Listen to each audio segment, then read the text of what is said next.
ikanapulog duha nga istasyon. Ang pagkamatay ni Jesus. Diyos ko, nga nung gibiyaan mo ako. Paminawa! Bitawan niya, Elias! Anak sa Diyos, kumagibiyaan sa kapalaran! Pamantuan mo, anak sa Diyos!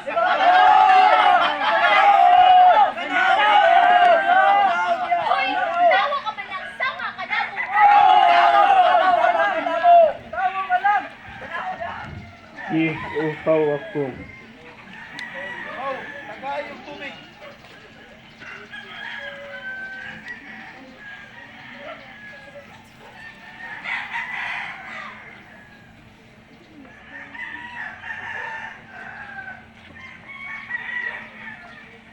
Na tapos na.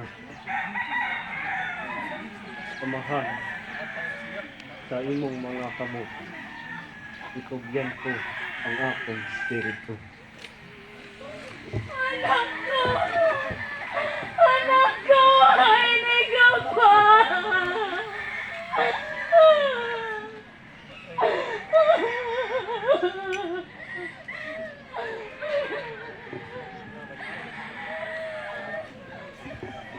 Nagasimba o nagaday kami kanimo o Kristo. Ay tungod pagpasan mo sa krus, imong gitubos ang kalibutan. Gikan sa Santos nga Ebanghelyo sumala ni San Mateo. Sa may alas 12 sa kaadtuhon, mingit-ngit ang tibuok dapit hangtod sa may kaalas 3 sa kahaponon. O sa mga alas 3 sa hapon, misinggit si Jesus sa makusog na tingog. Eli, Eli, lama sabachthani. Nagpasabot, Diyos ko, nganong gibiyaan mo ako? Ang uban nga nagtindog dito sa pagkabati ni niingon. Nagsampit siya kang Elias, o usa kanila midagan o mikuhag espongha, gihumod kini og suka. Gibutang sa usa ka bugang ug gitunol ngadto kaniya aron imnon.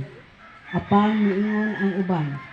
Hulat una, tan-aw nato kung moanhi ba si Elias aron tagluwas kaniya. Ug misingit pag-usab si Jesus sa makusog nga tingog ug unya namatay. Pamalandong adunay duha ka butang nga lisod kaayo dawaton, ang katigulangon ug ang kamatayon. Sakit at ubangon ang kamatayon. Bation ta ang kamingaw, kaguol ug usahay pagmahay uban sa pangutana. Ngano nga ang akong pinanggang inahan pa? Ngano nga ang akong suod nga higala? Ngano nga ang akong buotang anak? Uban pang susama nga mga pangutana. Mawad-an kita usahay sa paglaom o pagsalig nga mao ang hukom sa Dios alang kanato. Apan sa pagkatinuod, ang kamatayon mao'y agianan ngadto sa pagituban sa Dios hangtod sa kahangturan. Kini ang yawi aron ang tawo makasulod sa iyang tinuod nga puloy-anan. Nganong malisang og magmagul-anon man kita kung ang kamatayon moabot na.